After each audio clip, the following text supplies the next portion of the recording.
Communism, the only path to happiness for the working masses.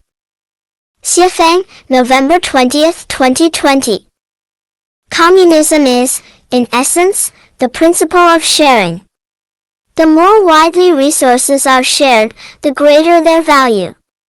The most effective way to maximize the value of all resources is through sharing. This is the core of communism. Humans are selfish. By nature, people resist communism. Especially when someone possesses material wealth, they fear sharing the most. Even if a person owns only a broken bicycle, they are unwilling to share it. This is human nature. When a person possesses not only wealth but also power, status, and reputation, they naturally want themselves and their families to live better than those around them. They want to be envied, satisfying their vanity, and so they are even less willing to share. Since Marx established communist theory, communist movements have almost always relied on violence, harming the interests of property owners. Marx's theory was incomplete and flawed, and the actions of communism practitioners were often blind. This led to the failure of communist movements. It is therefore understandable that people instinctively resist and dislike communism. From historical experience, it is understandable when someone demonizes or resists communism.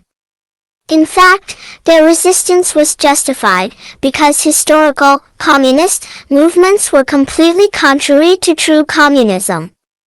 True communism is elegant, gentle, and civilized, not coercive, violent, or based on depriving others of their property. Who has suffered the most in human history? Certainly the working masses, the ordinary people. For thousands of years, their situation has barely changed. They remain the bearers of suffering. I grew up in Asia, lived over 10 years in Africa, nearly 4 years in North America, and even spent several months with primitive tribes in Oceania. I deeply felt and experienced the pain and worries of the working masses. To relieve their suffering, I immersed myself in the Bible, Buddhist scriptures, the Quran, and the Tao Te Ching. I also studied Western and Eastern spiritual practices, such as Osho, while constantly observing global climate, ecological, and political changes. What I want to tell humanity is, the only bright path for the working masses is communism. So, what is communism? I have explained some of it in theory, but no theory can fully reveal the essence of things or cover their entire scope. Only by creating something tangible, allowing people to experience it directly, can the understanding be complete. Therefore, with the Chanyuan Celestials, I established the Life Oasis, formerly the Second Home. This Life Oasis is true communism. To understand communism fully, one should visit Lifechanyuan's Life Oasis and experience it firsthand. Many people equate communism with utopia, which is not entirely wrong. Utopia is the embryo of communism. Most historical utopias failed.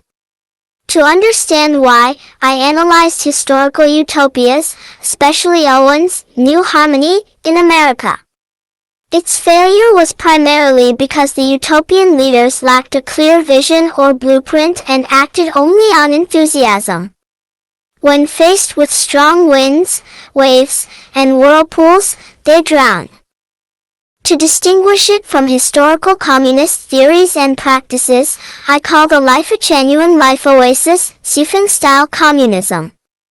This form of communism can resolve territorial disputes between nations, prevent overconsumption of natural resources, reduce government corruption, avoid tragedies like Jan Galen's, lower crime by 75%, allow people to live in peace, eliminate war, chaos, famine, and reduce the suicide rate by over half, enabling 98% of people to live happily, freely, and contentedly. Who are the working masses?